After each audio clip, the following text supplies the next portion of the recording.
কক্সবাজারের টেকনাফে দুর্গম পাহাড়ে খুন হয়েছে ৩ জন। কারণ পরিষ্কার না হলেও স্থানীয় লোকজন এবং পুলিশের ধারণা, অপহরণকারী চক্রের মধ্যে আধিপত্য বিস্তারের জেরে ঘটতে পারে এ খুনের ঘটনা।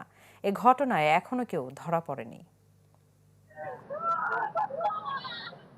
৩ জনের নিথর দেহ মেলে টেকনাফের বাহারছড়া ইউনিয়নের উত্তর শিলখালী পাহাড়ি এলাকায়। নিহতরা হলেন ওই এলাকার রুহুল আমিনের ছেলে আমিনুল ইসলাম রবি, নুরুল কবিরের ছেলে মুজিবুর রহমান ও নুরুল ইসলামের ছেলে নূর বশর। স্থানীয়রা জানান, সকালে কয়েকজন শ্রমিক পাহাড়ে কাঠ কাটতে গেলে ৩ জনকে রক্তাক্ত পড়ে থাকতে দেখেন।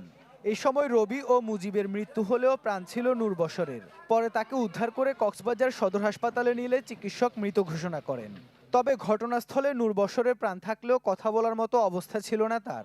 ৩ জনের মাথাসহ শরীরের বিভিন্ন অংশে ছিল ধারালো অস্ত্রের আঘাতের চিহ্ন। দুইটা ভিচ্ছি পাহাড়ের ওই দিক থেকে দৌড়ে দৌড়ে আসছে। কিরে তোদের অবস্থা? তোমার রবি সহ ওখানে ৩ জন লাশ। এই চোখে দেখি নাই, কি করছে না করছে সেটা আল্লাহ মালিকই জানে। চাইদা আর ভাই এক একা লরের এর দূর মাঝে লইরা আগে লই যাই বাদে এত হেঁটে হেঁটে এটা সোজা হাসপাতাল আমরা পারেন। স্বাস্থ্য ভাই নিয়ে গেছে, ডেকে নিয়ে গেছে। আবার যে স্বাস্থ্য ভাই নিয়ে গেছে এরও একটা আপন ভাই খুন হয়েছে। হতে পারে এদেরকে অপহরণের উদ্দেশ্যে নিয়ে গিয়ে খুন করা হয়েছে। অপহরণ চক্র, ডাকাতি, কিছুদিন আগে মানব পাচার হয়েছে। এই কাজগুলো যে চলমান রয়েছে, এগুলো আমাদের বাহারছড়ার মানুষ বলতে গেলে বসবাসের অযোগ্য একটা জায়গা হয়ে গেছে। স্থানীয় ইউপি চেয়ারম্যানের দাবি, নিহত ৩ জনের মধ্যে রবি ছাড়া বাকি 2 জনের বিরুদ্ধে ডাকাতি মামলা রয়েছে। পুলিশের ধারণা, অপহরণকারী চক্রের মধ্যে আধিপত্য বিস্তারের জেরে ঘটতে পারে এ হত্যাকাণ্ড। একজনকে সদর হাসপাতালে নিয়ে গিয়েছিল, সেখানে ডাক্তার আমাদেরকে মৃত ঘোষণা করেছেন।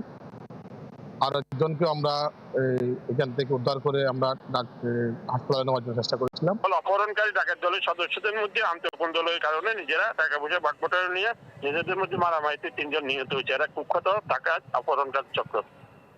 আমাদের এই যে লাস্টের পোস্টমর্টম হবে, তারপরে মামলা হবে, এরপরে অন্যান্য পলাতক ডাকাতকে ধরার চেষ্টা করা হবে। স্থানীয়রা বলছেন, দীর্ঘদিন ধরে মাদক, মানব পাচার ও অপহরণ চক্রের নিরাপদ ঘাঁটিতে পরিণত হয়েছে বাহারছড়ার পাহাড়ি এলাকা। Desk report, channel 24।